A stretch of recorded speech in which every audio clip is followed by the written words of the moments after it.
एक औरत चाहे जितनी मॉडर्न क्यों ना हो जाए, उसको इतना तो पता है कि उसके बच्चे का बाप कौन है। या तो फिर आपकी भी अफेयर्स रही होंगी कि आपको समझ में नहीं आ रहा है कि उस बच्चे का असली बाप कौन है। Shut up you bitch. Mrs Sonia bitch वो होती है जिसको अपने बच्चे के बाप का पता नहीं होता, जिसे आपको पता चलता है वो राज का बच्चा था। That's it.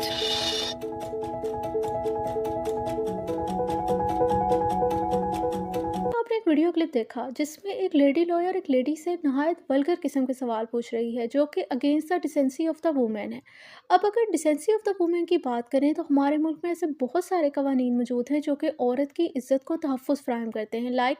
As per section 52 of CRPC के तहत किसी भी खातून को बग़ैर फ़ीमेल पुलिस ऑफ़िसर के अरेस्ट नहीं किया जा सकता। Similarly as per section 52 of CRPC किसी भी खातून को की तलाशी सिर्फ़ और सिर्फ़ एक फ़ीमेल पुलिस ऑफ़िसर ही ले सकती है, कोई भी मेल पुलिस ऑफ़िसर किसी भी खातून की तलाशी नहीं ले सकता।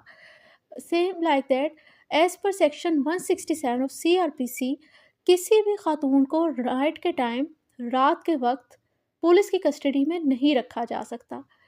Similarly as per section 167 of CRPC के तहत किसी भी खातून को इन्वेस्टिगेशन पर्पस के लिए पुलिस की कस्टडी में नहीं रखा जा सकता। अगर तो आपने उसकी इन्वेस्टिगेशन करनी है तो वो प्रिज़न में होगी, officer in charge of jail plus female police officer की मौजूदगी में। Similarly as per section 167 CRPC के तहत किसी भी खातून का फ़िज़िकल रिमांड अलाउ नहीं करता मजिस्ट्रेट, जब तक उस पर इल्ज़ाम ना हो कत्ल का या डकैती का। यानी अगर तो उस पर इल्ज़ाम होगा कि कत्ल का या डकैती का, तब उसका फ़िज़िकल रिमांड अलाउ करेगा मजिस्ट्रेट, अदरवाइज़ बाकी किसी भी ऑफ़ेंस में उसका फ़िज़िकल रिमांड अलाउ नहीं किया जाता। एंड लास्टली, अगर तो कोई खातून प्रेग्नेंट है, तो इस भी बेस पे अगर उसे कोई डेथ पेनल्टी मिली हुई है, तो प्रेग्नेंट होने के ग्राउंड पर उसकी सज़ा को लाइफ इम्प्रिजमेंट में कन्वर्ट कर दिया जाएगा या उसकी डेथ की पेनल्टी के एग्जीक्यूशन को पोस्टपोन कर दिया जाएगा as per section 382 of CRPC। अब इन तमाम कवानीन को मद्देनज़र रखते हुए आप सबके माइंड में यही प्रिजम्पशन डेवलप हो रही होगी कि जब ट्रायल स्टेज पे और प्री ट्रायल स्टेज पे एक खातून की डिसेंसी का इतना ख्याल रखा जा रहा है, तो इसी बेस पर उससे दौरान ट्रायल ऐसे घटिया, ऐसे वल्गर और ऐसे तमाम गैर अखलाकी सवालात जिसके नतीजे में उसकी नामूस को नुकसान पहुँचे, उसके करैक्टर की धज्जियाँ उड़ें, ऐसे सवाल उससे नहीं किए जा सकते होंगे। लेकिन लॉ में आप तमाम लोग के लिए एक सरप्राइज़ है इस चीज़ के हवाले से, क्योंकि अगर मैं इसका आंसर दूँ,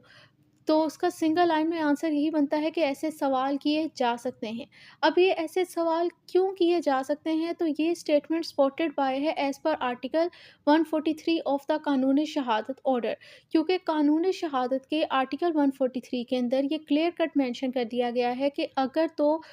आपने जो गवाह से सवाल करना है, उस सवाल को करने के पीछे आपका मोटिव इसके करैक्टर को इंजर करना हो, ताकि कोर्ट की इसके हवाले से ये प्रिज़म्पशन डेवलप हो जाए कि भई ये तो क्रेडिबल विटनेस है ही नहीं और मैं अब इसकी टेस्टिमनी के ऊपर रिलाय नहीं कर सकता। अगर तो आपका सवाल करने का मोटिव उसके करैक्टर को इंजर करके ये है कि आप कोर्ट को उसकी गवाही के हवाले से उसका माइंड बना देंगे, कोर्ट तो उसकी गवाही को मशकूक नज़रों से देखे और उसे क्रेडिबल विटनेस ना समझे, तो तब अगर तो आपका ये मोटिव है सवाल के पीछे, तो तब आप ऐसा सवाल कर सकते हो। हाँ, लेकिन इस सवाल को करने के लिए आपको एक कंडीशन प्रेसिडेंट पूरी करनी पड़ेगी as per article 144 of the कानून शहादत ऑर्डर, और वो ये है कि आपने जो भी इम्प्यूटेशन बहतान लगा रहे हो उस गवाह पर, वो बहतान के हवाले से आपको क्लियर कट आइडिया होना चाहिए, आपकी प्रॉपर रीज़निंग होनी चाहिए कि आपका इम्प्यूटेशन सच्चा है, क्योंकि अगर आपने बगैर वेल फाउंडेड रीज़निंग के इससे ऐसे इम्प्यूटेशन उस पर लगाई और उससे सवाल पूछा जिसे आप साबित ना कर सके, तो इस ज़मन में आपके अगेंस्ट कोर्ट कानूनी कार्रवाई कर सकती है, आपके अगेंस्ट लीगल एक्शन लिया जा सकता है इस सूरत में